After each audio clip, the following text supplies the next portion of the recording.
Hello guys, Russia keeps demilitarizing itself at a very high pace. For example, today another Russian bomber Tu-22 has been destroyed, and not by a Ukrainian drone or a Ukrainian missile, but by a Russian pilot. And personally, I like it that more and more often they destroy their aircraft during trainings. And I actually start believing that these are trainings to destroy Russian aircraft. Putin understands that he does not have enough weapons and he does not have enough people, and that's why he signed a new order to call up 160,000 new men to the Russian army. That is the largest conscription since 2011, and of course, that is a very vivid demonstration. Putin does not want a ceasefire, and no, Trump is not the greatest deal maker.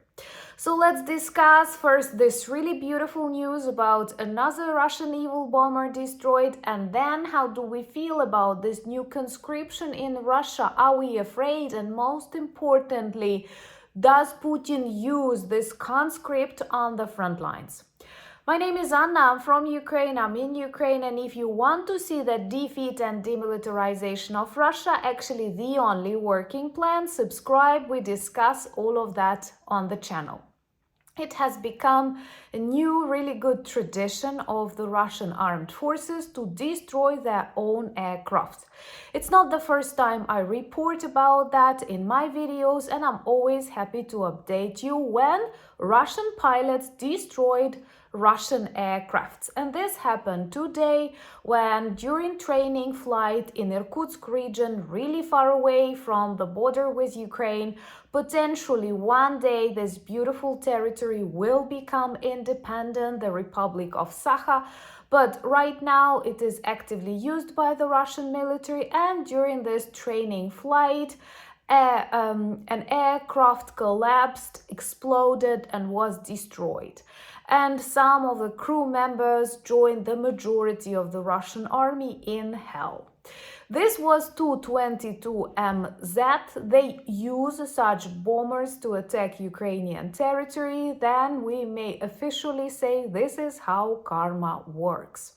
And trust me, despite all the efforts to save Russian economy, to save Russian military, nothing will save them. They have already started the self-destruction process when they annexed Crimea and actually speed it all up when they started the full-scale invasion of Ukraine, and their blitzkrieg failed, because Ukraine is a strong, independent country and we stand for our own motherland. This is very different from the mission of the invaders. And that's why they keep destroying their own aircraft, they keep destroying their own lives.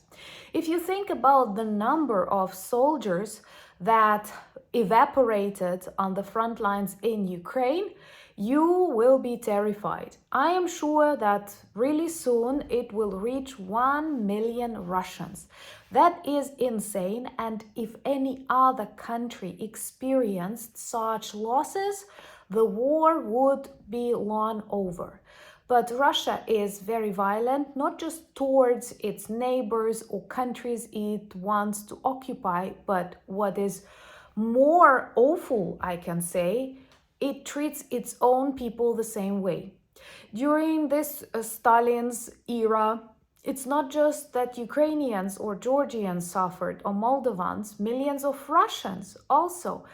And this is what happens right now in the Russian army. They lose people like crazy. They don't care about their health. They don't care about rotations. They don't care about the rehabilitation. And trust me, there is enough evidence that they also use this newly conscripted young men on the front lines in the active combat zone. And I am sure that these new 160,000 soldiers that will be called up to the Russian army will be rushed to the front lines.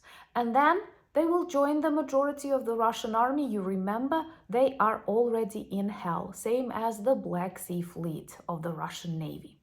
Subscribe to see the collapse of the Kremlin, the liberation of the Ukrainian territories, and of course to demonstrate your solidarity with Ukraine.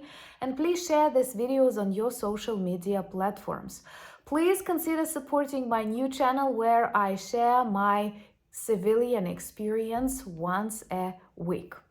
So 160,000 Russian men will be conscripted to the Russian army. What makes the situation a war crime? That Putin will also call up Ukrainian men from the temporarily occupied territories. And it is not by their will that some will join the Russian troops. Russia tortures these people. Russia tortures their family members. One of the most effective methods that they use is threatening to steal and take away the children out of families. There are thousands of Ukrainian children stolen, thousands whose trace disappeared inside the Russian Federation, and parents and relatives are terrified with such a possibility, so they can do anything the regime will make them to. It is a war crime to conscript people on the temporarily occupied territories of any country, but that's what Russia does traditionally, and there are no men left in Donbas region at all. And right now, what we observe is the relocation of the Russians to these regions, but also this active conscription phase. It is a very vivid proof that, first of all, Russia doesn't have enough people in the army on the front lines. It was pretty obvious when the North Korean soldiers came and the world accepted it somehow, not treating it as a very, very, very obvious escalation. And now they will keep calling up men from these very depressive Russian regions. What is also important, and we cannot forget about that, Putin conscripts people from very depressive, faraway regions of the Russian Federation, and quite often those whom he does not consider this Ruski Mir representatives. So this is also a crime against not just Ukrainians, but lots of those nations that are now a part of the Russian Federation, but have the potential and the desire to be independent one day. And there is a video about the dissolution of Russia, which will definitely follow the defeat of the Kremlin regime. And you don't have to be afraid of that. You have to be afraid of Putin winning this war and continuing his invasion to NATO countries and causing global crisis. And once again, this conscription of 160,000 Russian men is a clear demonstration he's not prepared for a ceasefire. He does not take any negotiations, be it with Ukraine or with the greatest leader, Donald Trump. He does not take it seriously. He openly disregards all the offers and demonstrates this humiliation. And it's very disgusting to watch how the White House pretends they don't see it. Russia is losing. Russia is a failure. They started this war to save Putin's regime and to try to explain their own misery with some foreign interference or the need to defeat some imaginary enemies, when in reality they have enough territories and they have enough problems to concentrate on them. But it's not the Russian way to live, and our task is to stop it.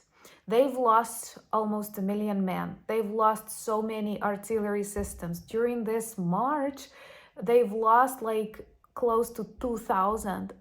For example, Great Britain has 600. So in just 1 month, because of the efficiency of the Ukrainian drones and the determination of the Ukrainian people to liberate our motherland. I don't know, how can you equate Zelensky and Putin in one sentence when we obviously see that Ukrainians defend the motherland and Russians are raping, stealing and killing, crossing the border of a free democratic nation and violating not just Ukrainian borders but international laws. So we will see more Russian soldiers neutralized on the front lines. Among them, there will be lots of conscripts. There is proof that many of them were involved in active fighting on the front lines in Kursk region in Ukraine.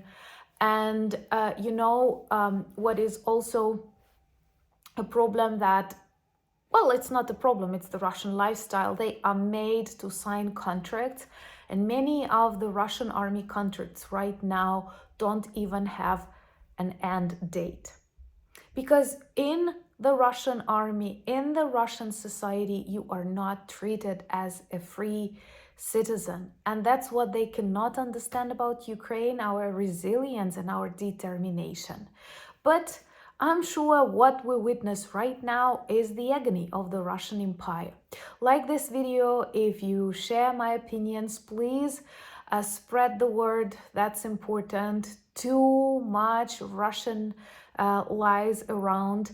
Join me on X, Blue Sky, Instagram, Threads, and Discord. Subscribe to my new channel. All the links in the description of this video, same as the link to our merch shop, where we have a new beautiful spring and Easter collection that can make a lot of good presents to your loved ones. And most importantly, all of these items work well as reminders and conversation starters about Ukraine. And we need this visibility. We need your support. Thank you for buying me coffees, becoming my patrons and sponsors of the channel. That's an honor. And let me know, will you be available for our live stream this week, but on Sunday, not on Saturday, because I have some commitments this Saturday. So will you be available 9 p.m. Sunday? Thank you once again for all the support and understanding, but most importantly, thank you for standing with Ukraine. Slava Ukraini!